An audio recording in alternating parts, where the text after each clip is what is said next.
In episodes 1 through 3 of this series on workplace conflict, if those episodes have shown anything, it's this. Workplace conflict is not just a people problem, and it's not just a communication problem. Very often, it's an organizational readiness problem. If HR might be stepping in late sometimes, if managers are improvising, if the same patterns keep happening across teams, or if conflict is quietly driving turnover, burnout, and lost productivity, then the real question is no longer just, how do we handle this case? The real question is, how ready is this organization to prevent, assess, and respond to conflict as well as an organization? That's what we're talking about today. Welcome to It's All Your Fault on TruStory FM, the one and only podcast dedicated to helping you with the most challenging human interactions, those involving high conflict situations. I'm Megan Hunter, and I'm here with my co-host, Bill Eddy. Hi, everybody. And we're joined again in this wonderful series with Michael Lomax from British Columbia, Canada. Look, we learned in the last episode, Michael is one of our highly esteemed speakers and trainers here at High Conflict Institute, and is also a mediator and lawyer in Canada with a lot of years of experience. Yeah, great to be with you, Megan and Bill. Yeah, and you've had your fair share of managing high conflict in the workplace and teaching others about it within, a workplace you might be in, as well as training around the world. So we're really happy you've joined us for this fourth and final episode in this series. Welcome, listeners. Thank you for joining us on your South Pole exploration today. In this series, we've built a clear progression. Episode 1, why workplace conflict is increasing.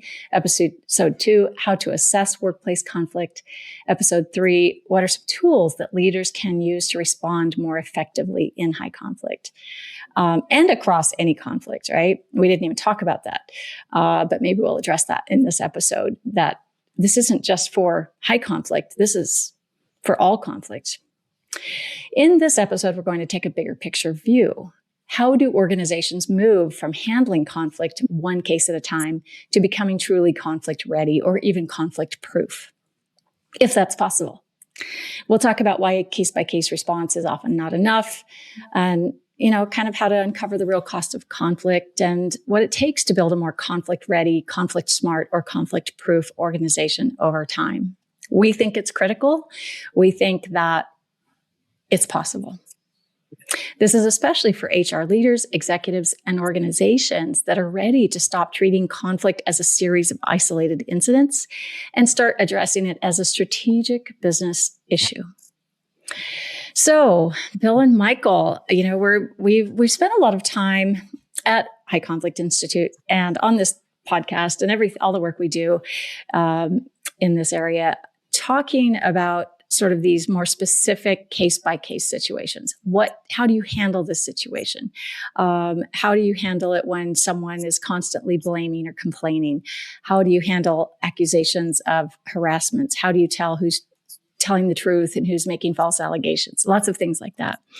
And what we're trying to do now is expand it into the whole organization, which we've taken steps already by with the coaching program, New Ways for Work coaching, New Ways for Work for leaders. And now we're going even bigger picture.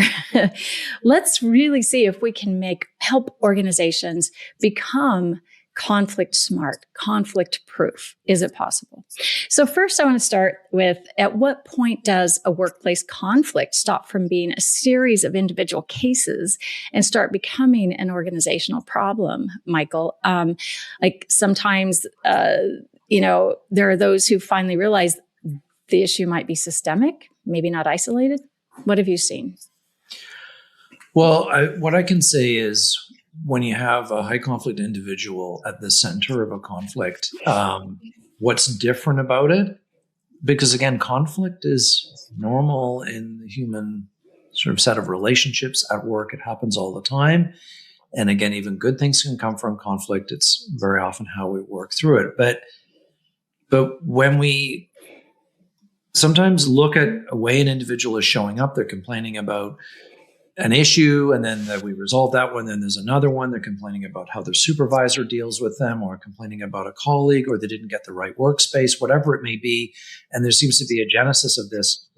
The persistence of high conflict behavior, of this kind of stuff showing up, and its pattern. So it repeats across situations. It may seem like, okay, well, they're really upset about this one thing. If we resolve that for them, then this will resolve. And yet then it pops up somewhere else and something completely different. And so there's this pattern that goes across situations. It's persistent over time, over years. Lots of people saying to me, this person's always been like this, 10 years, that kind of thing. And the other problem is it pulls others in. It spreads. And so either it isn't that everybody in the workplace recognizes, okay, this person is a high conflict personality. You've got to be careful around them. You've got to avoid them. There will be some who have formed that view. There will be others who feel we got to support this person. We got to protect them. I feel sorry for them. Or they're charismatic. They recruit others into, this is an injustice, this thing the organization we need to take the organization on this, or our leader's terrible. Look at all the things they do wrong. They don't care about the team. They don't care about people. And so that, and sometimes it can be soothing. Like, I don't know that we can stop gossip. It's the thing that people do, but it's when it gets destructive. And at the end of that conversation, the person we're talking about, let's say it's the leader that this individual's bashing, everybody's kind of worse off. The leader becomes more of a one-dimensional evil character. There was something, I don't know, in a negative way, enjoyable about that conversation, but I feel worse, and the team is worse off. And so, and it uses, high conflict behavior uses up systems very heavily with multiple complaints.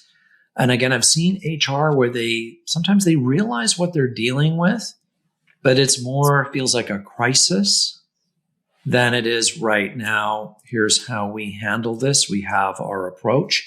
And I've even seen you'll be able to tell me more about why this happens, Bill. The leader and the HR person end up in conflict with each other. And the HR person feeling blamed by the leader. Why aren't you helping me? Or the leader is hooked, and then the HR person is feeling attacked and blamed, and then the whole thing starts to break down, right? And then in terms of bigger problems for organizations when they aren't able to handle this stuff well, it is the impact on the individuals, emotional, psychological strain, burnout, sick leave, withdrawal from engagement.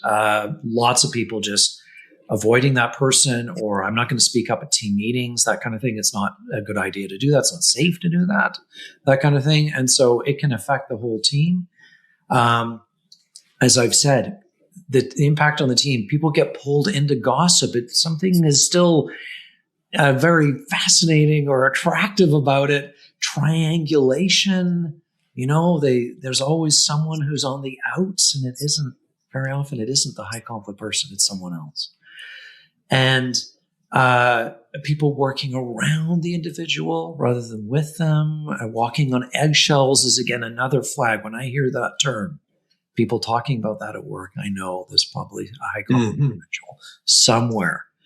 And leaders, again, when I started as a junior leader I was in the Army Reserve for over 35 years, and they said to me as a junior leader, 20% of the people will take up 80% of your time. They knew that back then, right? But they didn't necessarily know why or what you do about it. They just would tell you this thing, right?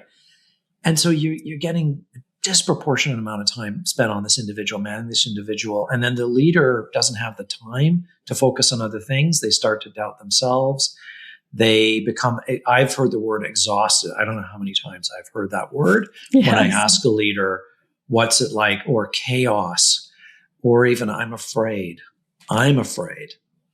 so then I don't know what to do. And I dread seeing this person. Yeah. And I feel unsettled. And that is, your threat detectors on some level are saying it's not that this person's necessarily a physical threat. They're dangerous. Sometimes they can be, but there's a social threat. They are trying to undermine me. they are trying to get me to lose my job. And I've seen that where the person is documenting everything the leader is doing from a distorted standpoint and trying to get people higher up in the organization. This person's doing financial improprieties. They're breaking the rules. They're bending the rules. That kind of thing. So this leader is like, I'm afraid to engage with this person. Tell them anything. And so then the organization itself, I guess the last thing I'll say is this systems increase in formal complaints and investigations. And I remember someone telling me a story about an organization that they finally brought in a respectful workplace policy. They didn't have one. And that you could file on a basis of harassment. And they said there was this one individual that everybody walked on eggshells around. They're afraid of this person. And they would make unreasonable requests to the organization, but nobody had ever given them any feedback about that, tried to correct it. And they said the day we brought in the policy, we got 3 complaints that day. And I go, oh, about the individual from others? No, from that individual about other people. Right? And I've seen it where the person pulls on every lever they can think about. If you've got a kind of system-wide respectful workplace, kind of this organization is not following the policies, like a whistleblower one or that, they'll file that one. If their boss is a member of a professional organization, like they're an engineer, something outside of the workplace, they'll file one there. And then they'll pull on every lever they can inside. And then the difficulty, again, is we don't understand these patterns. Sometimes what we're dealing with, just step back and go, what might be going on? I remember talking to an investigator once because they called me up to ask me, what do you think? And this person had filed 5 different types of complaints, all these ones I mentioned. And they were like, well, where there's smoke, there's fire. Like there must be something going on for a person to do all of that kind of complaining. And I go, well, or it could be this other thing where it's actually quite distorted. And if anything, the individual filing the complaints could be the person who's in the wrong. And I, based on what they told me, I believe that this person was the one that was breaking the rules and committing crimes at work, if you will. And yet the investigators kind of pulled in the wrong direction because they don't understand what they're dealing with, even to sort of just step back and go, like you talk about, Bill, is it possible that this is what's going on? And then how am I going to engage in that? Not that I've decided that. If I'm doing an investigation, how am I going to do this investigation where I'm open to that possibility? Because and same with HR. This is not a crisis. This is, we pull out this checklist that we have and we're all trained in it. The leader's trained in it. We're trained in it. Off we go. Yeah. So Bill, I've seen you busy writing there, so I think you have a lot to say. Yeah, a lot of notes here. So let me start at the highest level is I think organizations need to have policies, and they do around sexual harassment, but they don't generally around bullying. And often that's what we see with high conflict people. And the solution really is developing policies and having participation from as many different groups as possible. So you have from leadership, from HR, from if there's a union, from union, if you have people, different parts of the organization, that you develop policies really engaging everybody to some extent so that people buy into the standards. So policies are one thing. And a second is really training. And part of the training, I think, always has to address what Michael was just talking about. And that is learning the 3 theories of the high conflict case. It may be person A says person B is acting very badly. And it may be true. Or person B may be doing just fine, and it's person A making the complaint who's acting very badly. Or they're both acting very badly. And there's no easy formula, but if you recognize patterns of behavior, especially high conflict patterns, especially preoccupation with blaming others, that's kind of the hallmark feature of high conflict personalities. And it confuses organizations because they're trying to be sensitive to complaints. And yet the people that like to complain the most tend to be high conflict people because that's kind of part of their life. And so you have to be able to figure out, is it this person or is it this person? And I've talked to people in organizations, for example, in Australia, where they have more anti-bullying formal involvement and more investigations. And I've talked to people saying, I remember this one woman said, in my husband's workplace, he was accused by a high conflict person. And for 6 months, people are like looking askance at him until it starts getting figured out. Wait a minute, it's not him. And so the sleepless nights, the stomach aches, all that stuff can be you're the target of a high conflict person. When the whole organization treats you that way, you're picking on the wrong person, and those are the good people that leave, and the high conflict people stay because they're good at complaining. So you have to be trained to be aware of that difference, that distinction. Now, mentioning Australia, and I know some of the people listening to our podcast are in Australia. I'll tell a quick story there. I presented at a program on workplace bullying about maybe even 15 years ago by now. They had just started some laws and more accountability, and they were doing workplace investigation. We were talking to, I don't know, a group of people who do the workplace investigations. And I said, what percent of complaints do you think are coming from the high conflict person rather than the person they're accusing, that it's really the complainant? And they kind of put their heads together and said maybe 40% right now. That you've got to know that a lot of your complaints are coming from the people that are the problem. So you can't make assumptions, but you also can't assume that a complainant is a high conflict person either. So you got to be careful. So this is a big part of the training. But I also think training leaders in skills of like the CARS method helps them manage cases more routinely. And then teaching employees the new ways for work coaching to get more able to not get bothered by coworkers making a comment and stuff like that. So I think policies, training, and really learning about high conflict and learning skills for managing that is at the organizational level, and trickling down needs to be what happens.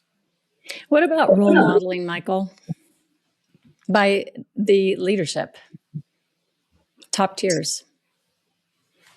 I think there's a lot of things that have to come down from the top that they get given to HR and saying, okay, you gotta run this for us. We're very busy. So run the Respectful Workplace program, deliver the training, issue the policies, tell people why it's important, that kind of thing. And people are always watching for that. And so if something is really critical to the success of the organization, then you need senior leadership saying, this is important. This is what I want to see happen. Right. And, when I was in a senior leadership role and I came into an organization that I really wanted to make sure I was clear about how I wanted to see conflict dealt with in this organization, the unit that I was responsible for. So I said to the senior leaders that report to me, when we have problems, conflict on our teams, complaints, whatever's going on, I want you to intervene early. I want you to use an informal approach wherever possible, unless it's clearly not appropriate. And so when you bring me a problem, I'm going to ask you, did you engage as early as possible using a conflict resolution approach before we go down some other path? Even with high conflict behavior, we want to get in there early. We want to address these things and redirect it. We don't want to ideally get to the point where there's a big investigation that's going to take 6 months and the consequences are completely removed from what happened, right? And in the meantime. And so I said that, and then I had to follow through. That was the other thing. I told them that was important. This is what I'm going to do to reinforce it. And then when people came to me, I said, okay, have you used this approach? And the other thing I did was I stood in front of everyone in the organization and I told them that. So then it was real clear. So how do you do that through policy? How do you do that through other things, right? And so that's what I would say. Things that are really important to the organization. You want to empower and engage leaders at every level, and you want to focus on your leaders.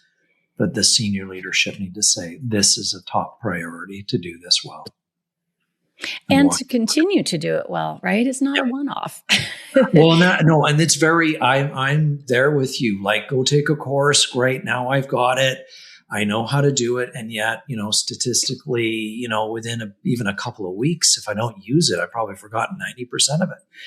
And I think this stuff is, for leaders, is muscle memory. You got to practice it. You got to get comfortable with it. It doesn't mean you can do it all at once, even though I think these are really simple, concrete skills that we can all do. It's still, sometimes it's the opposite of what we feel like doing.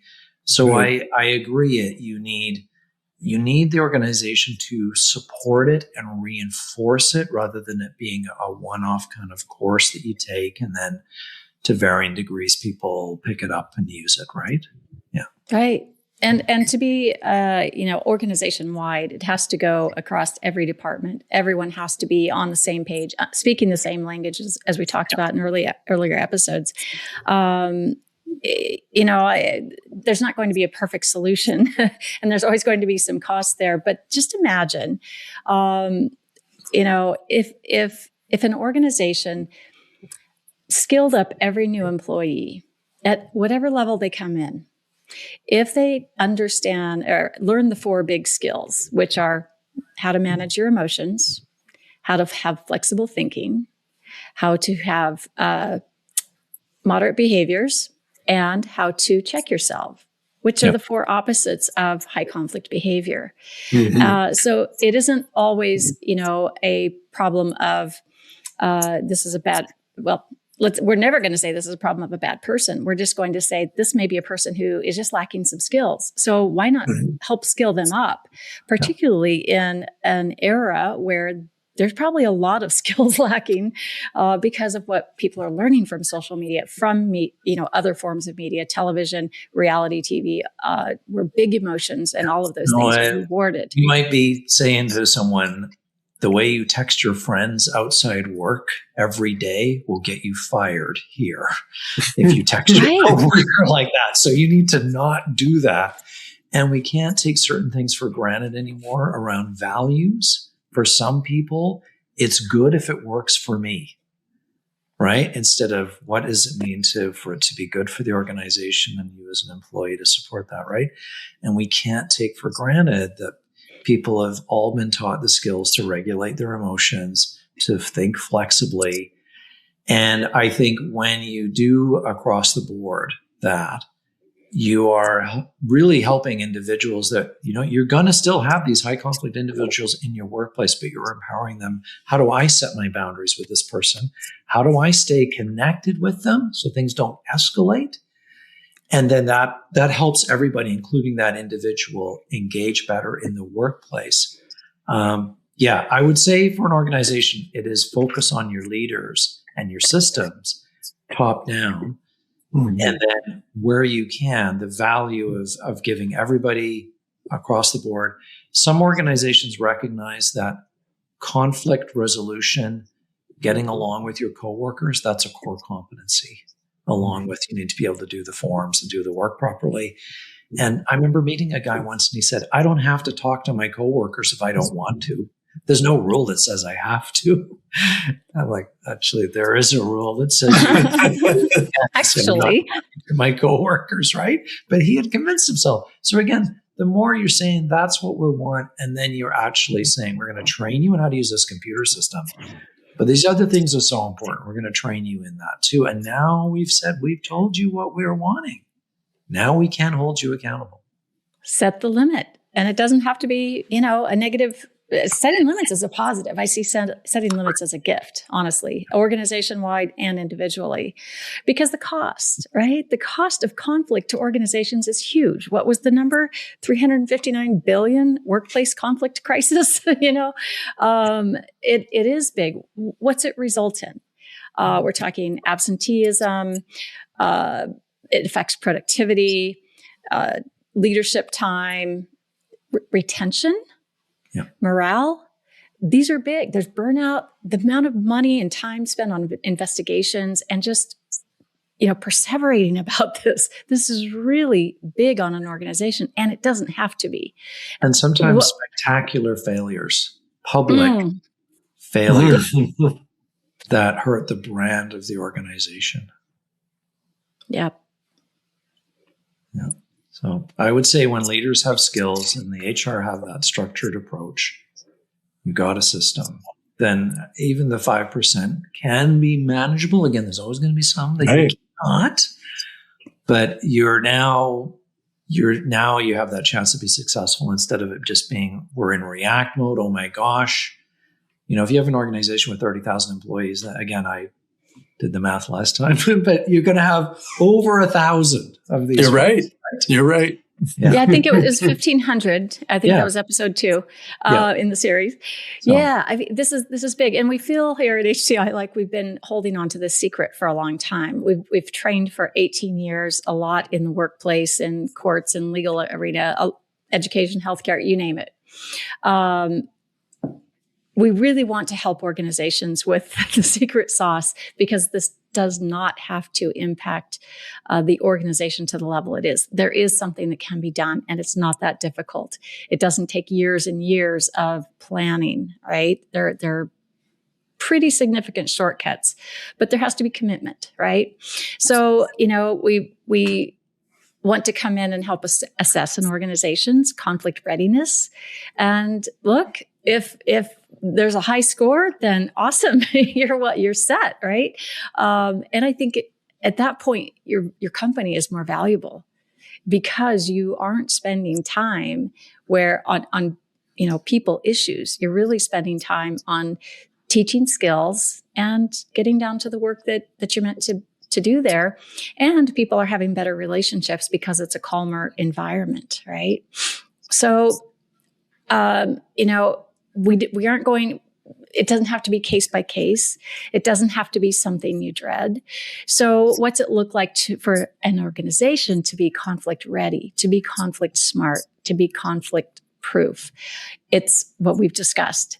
It's getting everyone in the organization trained, getting them skilled up, and then continuing that. Right? It's not a one-off. It's practicing. It might take a year to get your organization really conflict proof, get them conflict ready.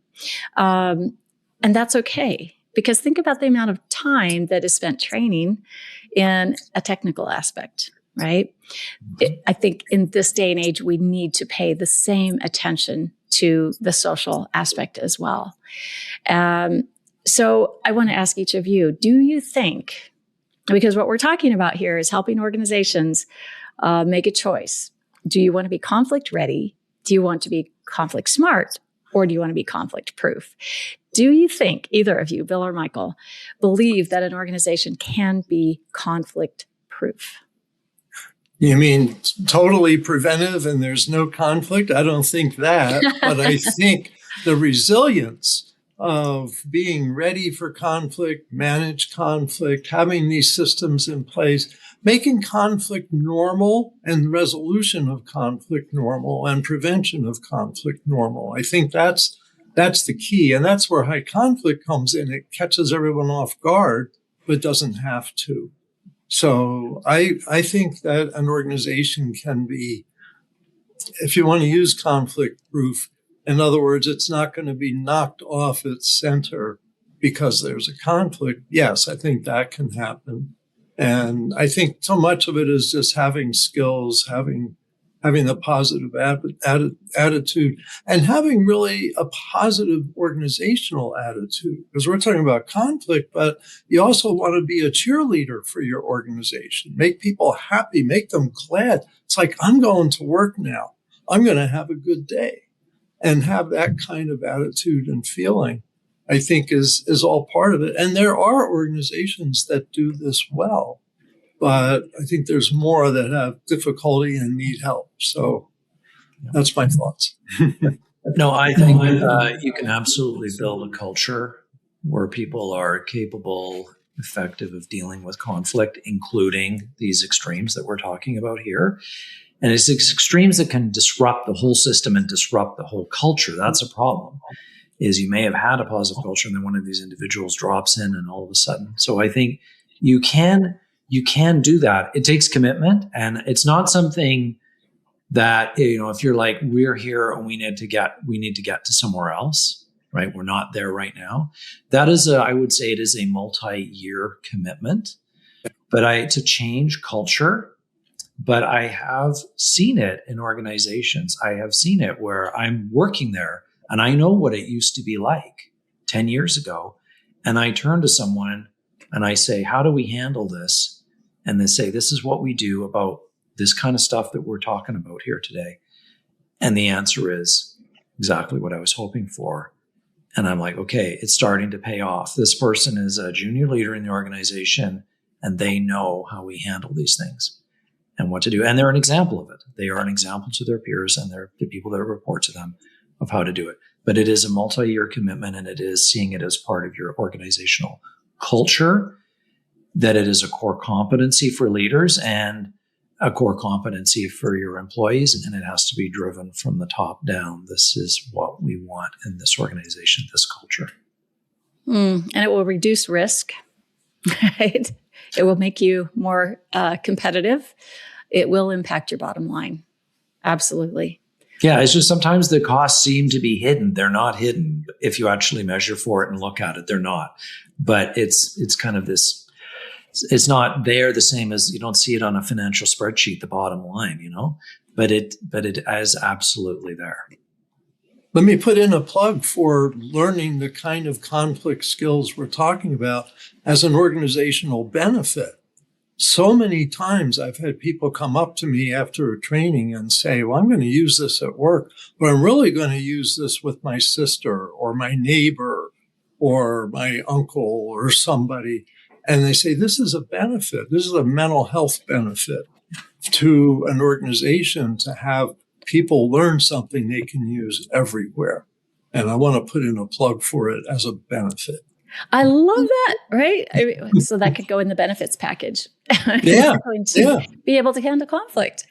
Mm-hmm. And that is awesome. We'll end with that word. That was a very positive way to wrap this up. So I thank both of you for being part of this series and talking about high conflict and how we can, help organizations manage it and even prevent it to some extent, and really just what to do. It's possible.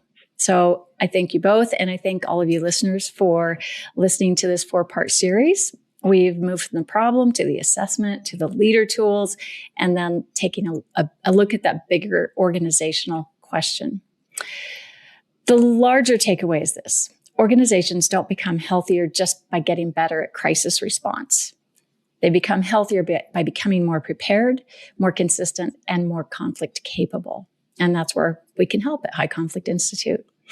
We now work with organizations to help you get, to assess conflict readiness and identify the cost of conflict across the workplace, and then decide if you want to be conflict ready, conflict smart, or even conflict proof. So if you're ready to move beyond this reactive conflict management and toward a more strategic approach, we will put that link right in the show notes, highconflictinstitute.com/corporate-partnership /. And if you found this series helpful, please subscribe, rate, and review our show, and share it with an HR leader, executive, or manager who wants a smarter way to think about workplace conflict. If you're looking for training or consultation about high conflict situation for your organization, whether it's HR or healthcare, it doesn't matter where, we'll come. You can find us at highconflictinstitute.com. If it's for your personal life, come to conflictinfluencer.com. Keep learning and practicing the skills. Be kind to yourself and to others while we all try to keep the conflict small and find the missing piece.